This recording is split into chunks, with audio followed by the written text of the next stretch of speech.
Good morning, everyone. I wanted to show you how I'm doing my squash seedlings this year. Sort of something I started last year and keeping it up this year. Come on, come join me. So for larger seedlings like squash and I think I've got okra in here too, watermelons and such, I've got them on a heat mat with a dome. And once they pop their heads up out of the soil, maybe get a little bit of height on them, but not before, hopefully before they reach the top of the humidity dome there, I will, so this is a good size, I will pluck them out and pot them up. You can see the blue Hubbards grew quite fast. They got away from me. So yesterday, the ones that you see that are up were about, let's see, about that size or so. And they just basically got super tall overnight. So I need to pot these up. Come and see what I'm up to. So here we are in my chaos town of a potting table because there's so many things going on all at the same time. I've got blue Hubbard coming up. I'm going to pot those up now. I think these two maybe. Pot those two up. There's probably another seed or something in here. Maybe not. I can't remember if I put double seeds in there or not, but let's pot up these blue Hubbards. Okay, I'm gonna need just one tag, I think. One tag. So one of the reasons that I do this is because I don't have a lot of room on my heat mat or under my grow lights. So I could just start all the seeds in something this size, but they are significantly bigger than that. So it makes it hard to fit everything together under the grow lights. So I put everything for germination in the small cells, and then I pot them up almost immediately. I mean, you can't, like, this is maybe not a good example because this is a giant plant, but usually they come up, they have their little seed on them, they pop open, they're about this size or so, and then that's when I pot them up. I'll show you on some other ones. Okay, stay. Okay. You can see their little roots are already out. Now, y'all have seen me pot things up like a million times, so I'm not gonna regale you with how to do that, and it's pretty straightforward on a plant this size. But we have one potted up seedling. Now this will go directly outside into the sun, and it should be fine.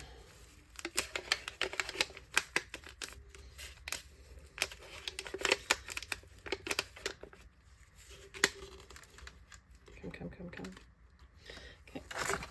These seed leaves, the first leaves that come out, they are typically a little easier to harden off. So I'm not necessarily going through a hardening off process. They've also only been up 24 hours at the most, if even. Can you believe?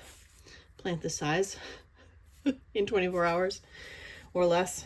Goodness. All right. So there's two. Let's do these two. I'll do this for my corn too. Start corn in little cells, pot them up almost immediately. Like every morning I come and see if anything is up yet.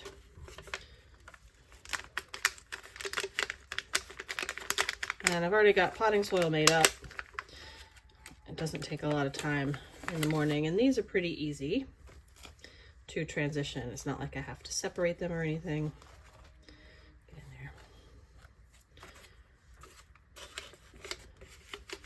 Like if you watched me do the peppers, like I multi-sowed them, and so you have to split them apart, and then they have to go, and like, this is a little easier of a process. So doing some of these every day works out pretty well. And now there's one that hasn't germinated yet, so I'm going to put it back under the humidity dome on the heat mat. These are just rocking. See, like, so often they'll be more like this size. This could wait until later this evening, but since it's in there with another one, I'm not gonna make it wait. So like this size is a really good time to pluck it out and pot it up. Gosh, those are big old plants, huh? Green. So these are zucchinis, these green machines. The blue Hubbards are a large blue pumpkin-like squash. But I do this for watermelons, cucumbers, okra, cantaloupe, zucchini, yellow squash, delicata squash, whatever. Sunflowers, I do this for sunflowers. Plants that have larger seeds and larger seedlings. So this, everybody stay. I am gonna have to separate these two.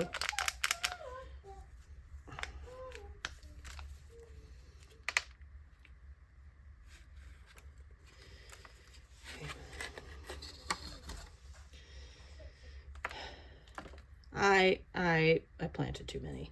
I didn't get great germination last year, so I figured I would just put two seeds in each cell, thinking that they wouldn't all germinate, and you know, they did, in fact, all germinate. You know, that's how it goes, right? Let's help you out there a little bit. You want to, if you can hold the root ball, hold the root ball. If for some reason you can't hold the root ball, hold the leaves and not the stem. If you break the stem, the plant is dead. If you break part of a leaf, you're probably fine. That one's going to need a little more soil. All right, more soil. So those are both green machines.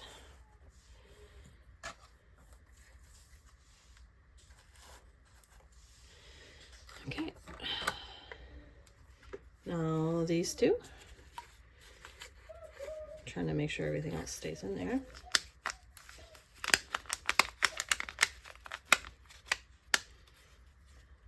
Come on, come on, come on. There we go. Gravity is your friend.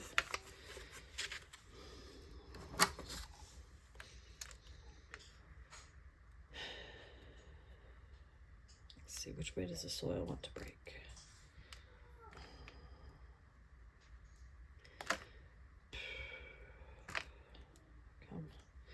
Oh gosh, you guys, come on.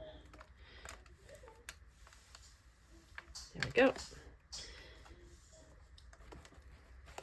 if I can get you in there a little deeper.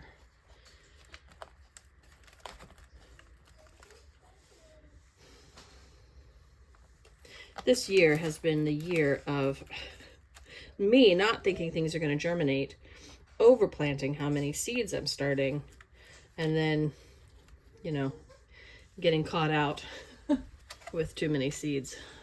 Make sure that I put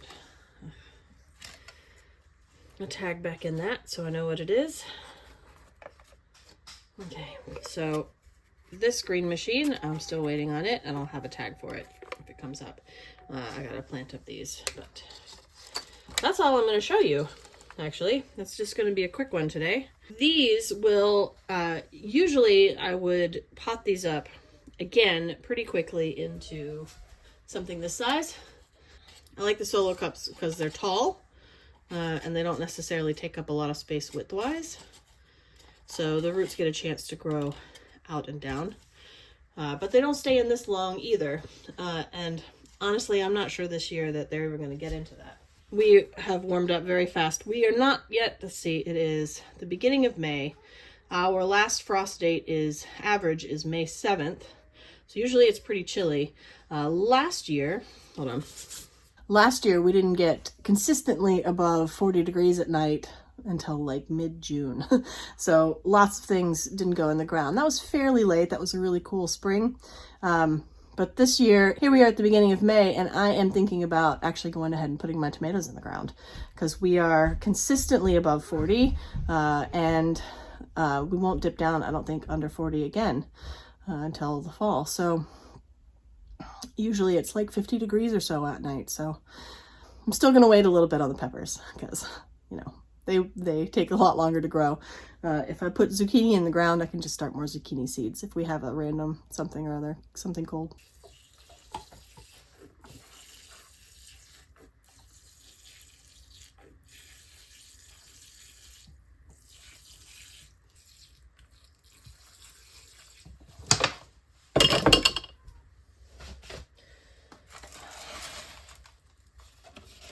Okay, so here it is outside in the greenhouse. I've put it kind of in a shady spot, a little bit over there, so it gets just a little bit of sun.